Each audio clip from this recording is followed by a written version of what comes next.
jumpa lagi dalam penjelasan-penjelasan pentingnya pengetahuan ilmu lingkungan bagi setiap warga negara atau warga dunia atau manusia yang tinggal di kolong langit ini untuk menyelamatkan bumi.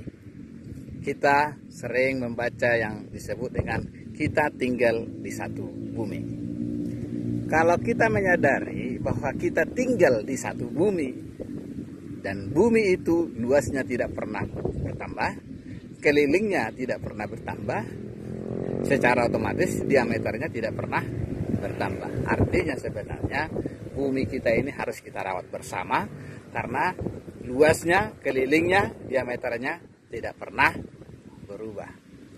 Nah, sekitar tahun 2000 setelah saya lulus kuliah, dan saya waktu itu kuliah di Pascasarjana IPB, beberapa kali teman-teman yang baru lulus sarjana mengundang saya dengan untuk berbicara dengan tema memilih pekerjaan sesuai kehendaknya gitu.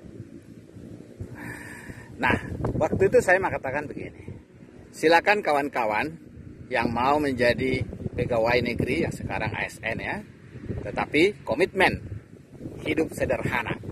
Berbahaya negara ini kalau dia pegawai negeri uangnya banyak, kaya raya.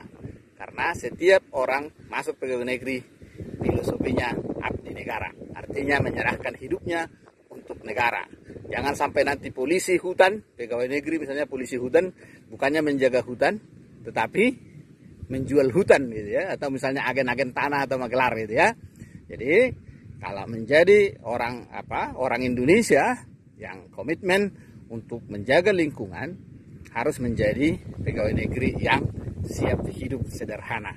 Kacau balau kalau pegawai negeri itu kaya raya dengan alasan apapun, karena memang filosofi hidupnya harus mengabdi kepada negara.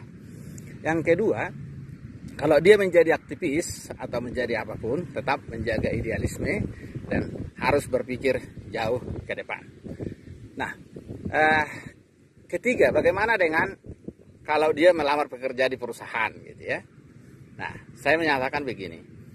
Syarat pertama kalau Anda mau menjadi pegawai perusahaan, pertama, lihat perusahaan itu harus ramah lingkungan.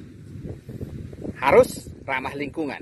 Yang kedua, coba lihat ke depan kemerdekaan berpikir. Nah, karena banyak orang bekerja di perusahaan hanya sebagai ya kadang-kadang itu aja pekerjaan sampai tua, tidak berkembang. Nah, pilihlah perusahaan yang membuatmu berkembang.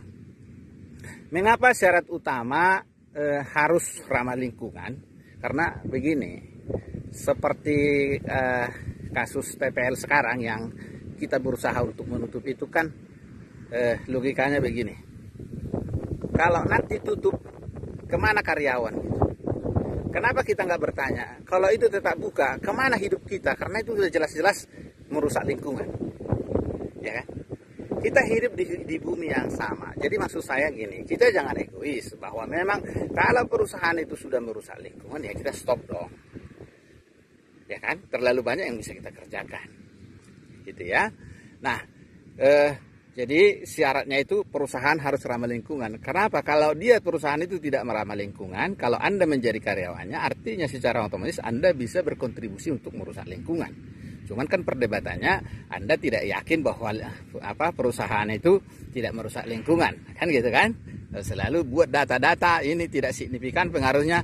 Tetapi bagi saya sebagai orang yang belajar lingkungan secara reguler, tidak kelas eksekutif ya, tapi kelas yang reguler. Artinya yang hidup saya banyak di perpustakaan membahas tentang ilmu-ilmu lingkungan, ya saya kira memang sudah sangat jelas ya, bahwa memang melakukan perusakan lingkungan di mana-mana bahkan menimbulkan konflik ya. Pembangunan itu seharusnya membawa gembira bukan membawa konflik. Nah, selama saya kuliah di IPB, saya kira waktu itu saya masih ingat betul Pendeta Gomar Gultom yang sekarang Ketua Umum Persekutuan Gereja Indonesia, itu waktu itu masih sekretaris eksekutif Diakonia.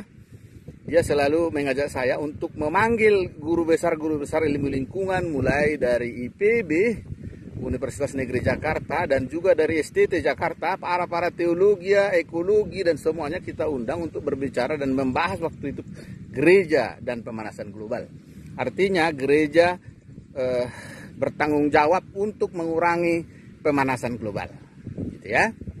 Nah, implementasi dari kegiatan-kegiatan itu, saya mengharapkan kepada kita, kalau gereja secara umum atau Indonesia atau dunia bertanggung jawab untuk keselamatan lingkungan, maka dari pribadi kita harus kita mulai agar semua kita berpikir kontribusi kita untuk menyelamatkan lingkungan.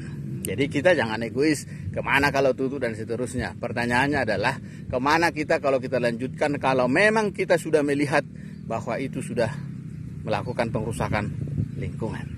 Jadi memang dibutuhkan nurani, kesadaran, dan kerendahan hati untuk menyadari bahwa bumi ini milik kita bersama. Saya kira itu dulu penjelasan saya di bawah pohon yang rindang untuk hari ini. Terima kasih.